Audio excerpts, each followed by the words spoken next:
Centre ह्या लोहगावमधील doctor Sunil Salve यांच्या हॉस्पिटलमध्ये आम्ही आलो असता एक गोष्ट प्रामुख्याने लक्षात आली की 12 एप्रिल रोजी सोलापूर जिल्ह्यातील मोहोळ या तालुक्यामध्ये कैवारी संदीपानदादा गायकवाड यांच्या स्मृती दिनानिमित्त एक आरोग्य शिबिर आयोजित करण्यात आलं होतं। त्या आरोग्य शिबिरामध्ये सोलापूर जिल्ह्यातील आणि आजूबाजूच्या अनेक जिल्ह्यांतील लोकांनी शिबिराचा लाभ घेतला।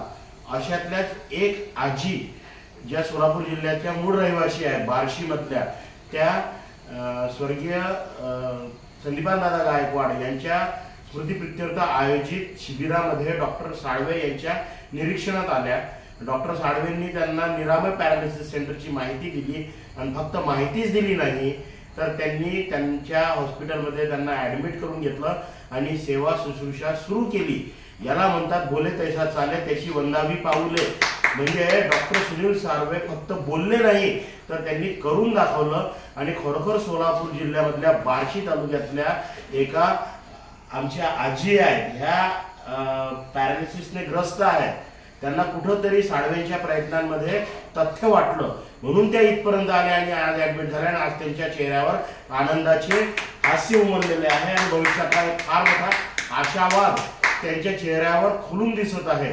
म्हणून आज डॉक्टर सुनील साळवे निरामय पॅरालिसिस सेंटरचे संचालक चेअरमन आणि त्याचसोबत त्यांच्या ट्रीटमेंट करताना डॉक्टर गुरतेज सिंग ब्रार पंजाबवरून आले होते। हे दोनही वैद्यकीय क्षेत्रातले पॅरालिसिस करता ट्रीट करणारे एक तज्ञ म्हणून ओळखल्या जातात। यांनी संदीपानदादा गायकवाड यांच्या स्मृतिप्रित्यर्थ आयोजित आरोग्य शिबिरामध्ये सेवा दिली होती। मी तर असं म्हणेल की आमचे मार्गदर्शक डॉक्टर कौशिकजी गायकवाड यांच्या नेतृत्वामध्ये त्यांनी जो उपक्रम हाती घेतला होता तो खऱ्या अर्थानं अशा माध्यमातून पूर्णत्वास जात आहे। त्यामुळे डॉक्टर कौशिकजी गायकवाड यांच्या प्रयत्नांकरता आम्ही त्यांचे अभिनंदन करतो। डॉक्टर सुनील साळवे डॉक्टर गुरतेज सिंग ब्रार यांच्या हातून अशीच सेवा निरोगी राहण्यासाठी लोकांनी घडत राहावं असा एक आशावाद व्यक्त करतो आणि साळवे आणि ब्रार सरांचे अभिनंदन करतो आणि आजींच्या आरोग्याकरता प्रार्थना करतो। धन्यवाद।